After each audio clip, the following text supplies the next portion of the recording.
Bonjour. Les triangles et polygones semblables.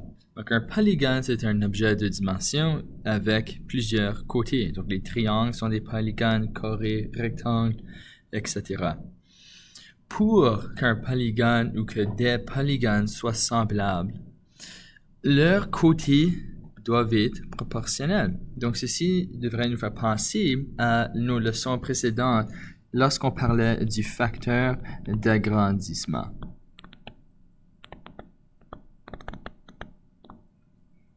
Donc, le facteur d'agrandissement, ce que ça faisait, ça nous aidait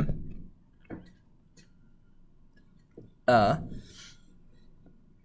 trouver des objets semblables, faire des agrandissements, puis garder la proportion. Donc, j'avais mentionné déjà que proportion est quelque chose de très important.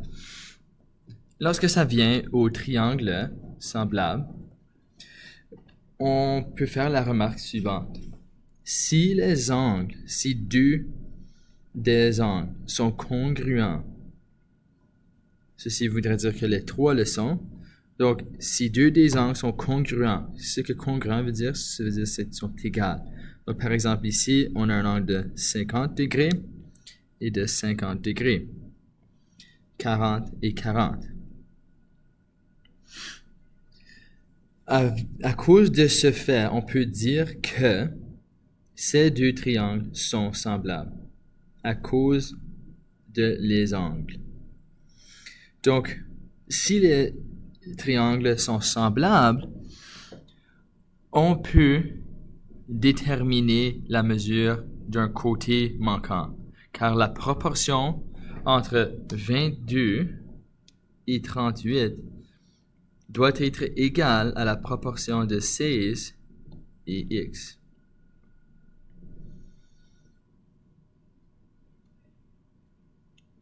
Alors, comment est-ce que je peux représenter ceci? Bien, on peut utiliser notre règle de 3.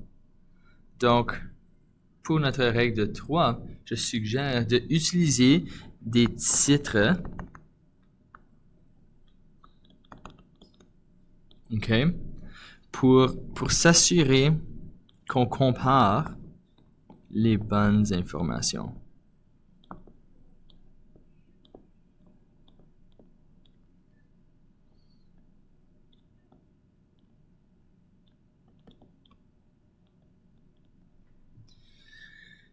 Donc, l'exemple ici, on a le petit triangle, le gros triangle. Donc, j'ai créé un titre.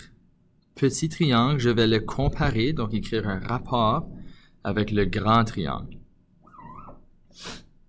Donc, remarquez que dans une rangée, j'ai le côté du petit triangle, 22, et son côté correspondant directement en face. Donc, ma première rangée, je vais comparer les mêmes côtés. Donc, 22 et 38, 22 en face de 38. Ensuite, j'effectue la même chose avec mon côté 16. Le côté 16, il sera sous mon petit triangle et je le compare avec mon côté X.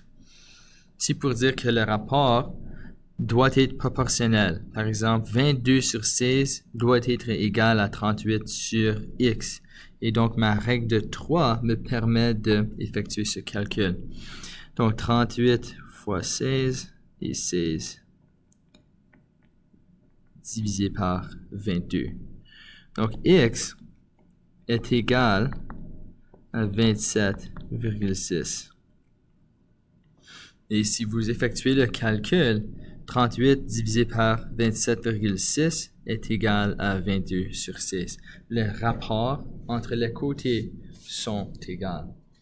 Donc, ceci peut être appliqué dans d'autres situations. Donc, dans ce cas ici, on vous indique que les triangles sont semblables.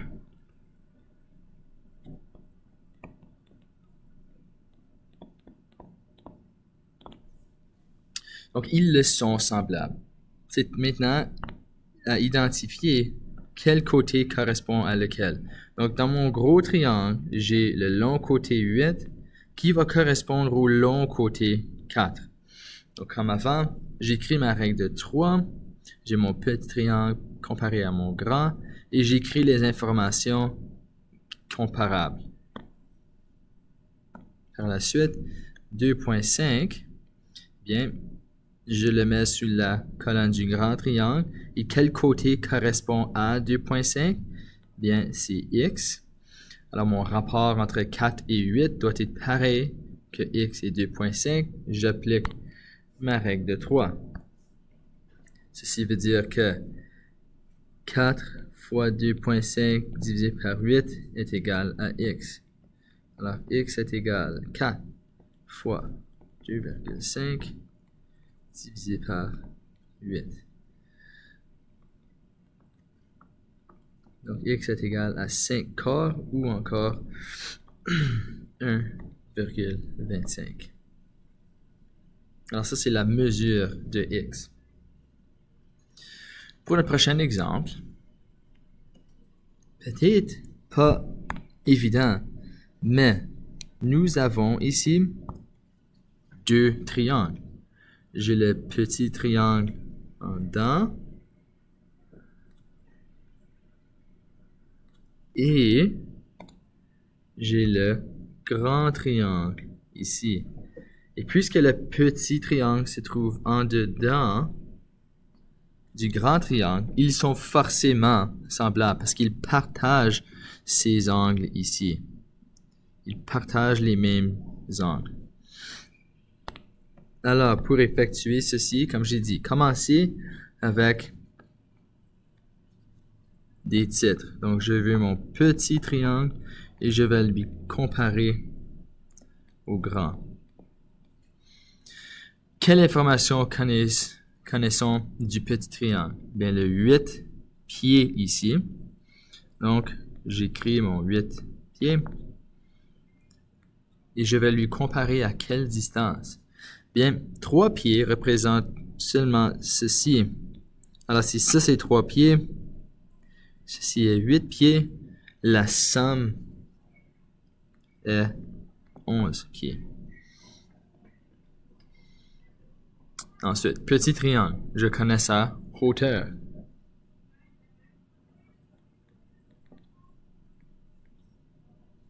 Alors, remarquez que dans cette rangée ici, j'écris les informations de la base des deux triangles et sur l'autre rangée, la hauteur.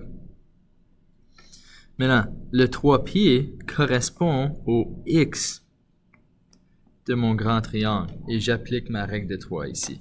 11 fois 3 divisé par 8, mon x est égal à 4,125 millième pied ou encore 4 et 1 huitième de pied. Écrivez votre règle de 3 et utilisez des titres pour savoir quel côté correspond à lequel. Merci.